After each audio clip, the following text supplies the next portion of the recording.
O diretor do Federal Reserve, o Stephen Miran, ele afirmou que a política monetária dos Estados Unidos é bastante restritiva e, por isso, deveria ser ajustada rapidamente.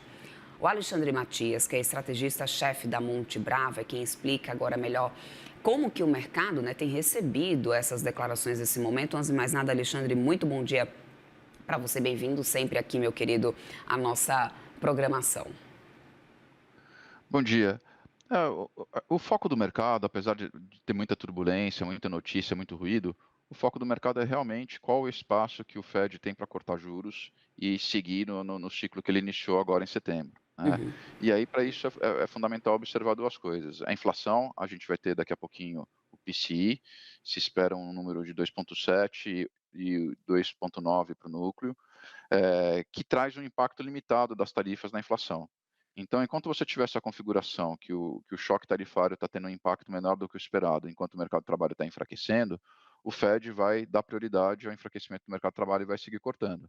Agora tem que ver se isso continua, tem muito o número do PIB está muito truncado, porque no primeiro trimestre teve uma contração, no segundo trimestre teve uma recuperação muito forte, e nessa confusão toda, incerteza, tarifa, é difícil você saber realmente o que vai prevalecer ao longo dos próximos meses.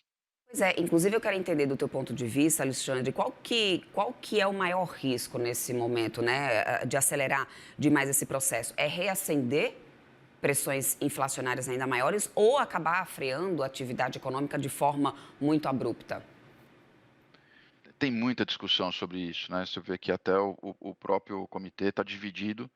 Tem um grupo que pensa que a economia não está enfraquecendo tão rápido, ou uma outra variante disso, um grupo que pensa que o nível neutro da taxa de juros é mais alto, e aí você teria menos espaço para cortar. Então, tem uma controvérsia com relação a isso. Tem um outro grupo que acha que não, que acha que a inflação está tendo um impacto limitado, que o choque tarifário ele está sendo absorvido sem afetar as expectativas de médio e longo prazo e que a inflação caminha para alguma coisa perto de 2% daqui a 18 meses. E aí seria necessário cortar juros, porque o nível de neutro está distante, a política monetária está 100, 150 pontos acima do neutro. E tem o Stephen Miron, que chegou agora, o cara do Trump, que está dizendo que tem que cortar 200 pontos rapidamente. Então, não está ninguém levando muito a sério dele, os argumentos dele não são bons, né, ele não é um economista bem formado, me parece, ele tem alguns erros básicos na análise, mas ele está sentado lá no board preconizando cortes mais intensos. Eu acho que o Fed vai se mover realmente em função do que vierem em termos de dados, a inflação de um lado e a atividade de outro, com foco no mercado de trabalho. Uhum. E como que você acredita que a gente deve ver o comportamento do câmbio daqui para frente, né? Porque até então a gente tinha, até semana passada, a gente tinha fogos, né? Muita festa ali no mercado em relação a corte de juros dos Estados Unidos, mais corte durante esse ano. Mas aí, depois de mais dados essa semana, com esse PIB agora mais forte do que o esperado, a gente vai ter o PCI daqui a pouquinho sendo divulgado.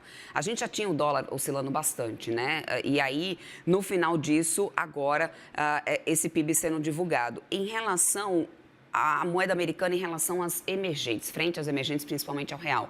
Você acha, Alexandre, que a gente pode acabar já mudando, ou seja, mudando essa trajetória do que a gente tinha do câmbio, chegamos a um limite do que a gente poderia testar desse câmbio porque a gente volta com mais incertezas lá fora? Bom, sabe que câmbio existe para fazer economista passar vergonha, Pois né, é. E eu sei que vocês é uma sempre das querem matar nós, jornalistas, quando a gente. Mas é impossível não falar sobre. não, a gente pode fazer considerações, é que só as projeções é que elas são muito Claro, claro. imprecisas, né, a gente consegue entender a dinâmica. Vamos lá, a gente tem que levar algumas coisas em consideração. O real é uma das moedas que mais apreciam no mundo esse ano, mas é porque a gente virou o ano muito mal, né, se a gente lembrar, o ano passado foi o ano que o Lula não cumpriu a meta fiscal, mudou a meta do arcabouço, daí chegou no final do ano, fez um ajuste fiscal pífio, o câmbio foi para 6,30. Aí nesse ano, com o câmbio partindo aqui, dólar real em 6,30, o dólar enfraqueceu muito, o dólar enfraqueceu cerca de 10, 11%. O real valorizou cerca de 13, 14%, ou seja, 2 ou 3% a mais do que o dólar fez contra todas as moedas do mundo. Esse 2 ou 3% a mais é porque a gente saiu de um patamar muito desvalorizado. né. Então a explicação do que aconteceu no ano é mais ou menos essa.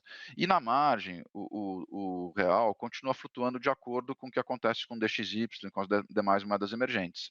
Então o DXY bateu um vale, a gente foi lá no perto do 6,30, agora o DXY subiu 1%, a gente voltou aqui para 6,35, 6 e um pouco abaixo do 6,40, do 5,40, desculpa. Então os movimentos na margem estão em função disso. Respondendo à sua pergunta, eu diria que o pano de fundo que estabelece uma dinâmica favorável para as moedas emergentes, que é dado pelos cortes de juros do Fed e por um dólar que está estável ou enfraquecendo um pouquinho, né, esse pano de fundo não se alterou. Então a gente vê um movimento favorável à valorização dos ativos, aos fluxos para as emergentes, que acaba ajudando o câmbio. No entanto, aqui no Brasil, a gente continua tendo questões fiscais muito complexas, a gente continua tendo uma incerteza eleitoral, a gente continua tendo uma dívida explosiva, o próximo presidente vai enfrentar uma dívida PIB que deve chegar em 90%, né? Nenhum país emergente pode ter uma dívida de 90% do PIB, ainda mais um país como o Brasil que paga juros reais da ordem de 7%. Então é evidente que a gente tem um problema grave e emergencial para ser tratado pelo próximo presidente. Então, de alguma maneira, eu espero que isso estabeleça um piso para o câmbio. Eu acho que se a onda global for favorável, a gente pode testar de novo 6,30, mas olhando em direção ao final do ano, pensando na sazonalidade do câmbio de novembro e dezembro, eu acho que o câmbio do final do ano vai estar mais para ser, desculpa, tô com 6 na cabeça, vai estar mais para a ordem dos 5,50, né? Nossa projeção entre 5,50 e 5,80. Bom, e para apimentar ainda mais essa questão do câmbio, a gente ainda tem a questão da independência do Federal Reserve, que é, obviamente, centenária, considerada, inclusive, como um grande pilar de credibilidade da economia dos Estados Unidos. Mas agora, com essa chegada do Stephen Miller, que aliás, antes, né, de você chegar aqui, a gente estava falando, mencionando sobre ele, sobre o quanto que, para ele, já poderia ter se acelerado esse processo de corte de juros por lá.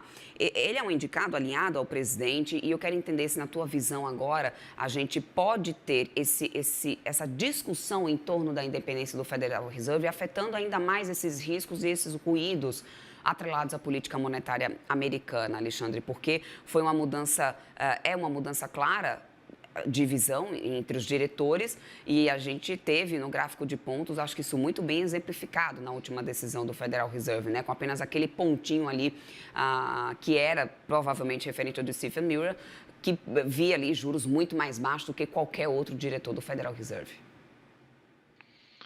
Sim, essa é uma questão muito importante, né.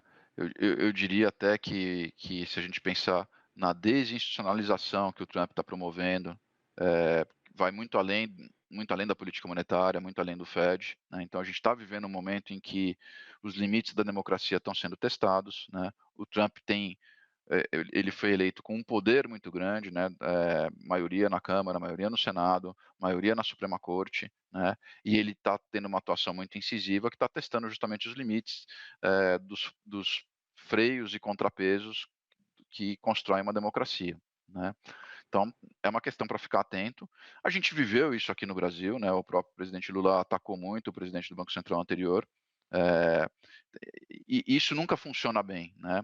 A tentativa de politizar a discussão da política monetária é uma coisa que eu tenho dificuldade de compreender, porque o efeito colateral, ele é muito negativo. Os presidentes, às vezes, tentam baixar a taxa de juros que o Banco Central fixa para artificialmente, e a consequência disso sempre é que a curva de juros se move para cima, porque é óbvio que se a política monetária for feita de uma maneira pouco consistente, que indica que no futuro a inflação vai ser maior, a incerteza vai ser maior, os juros vão subir porque a inflação vai ser maior e o prêmio de risco vai subir porque a incerteza está crescendo.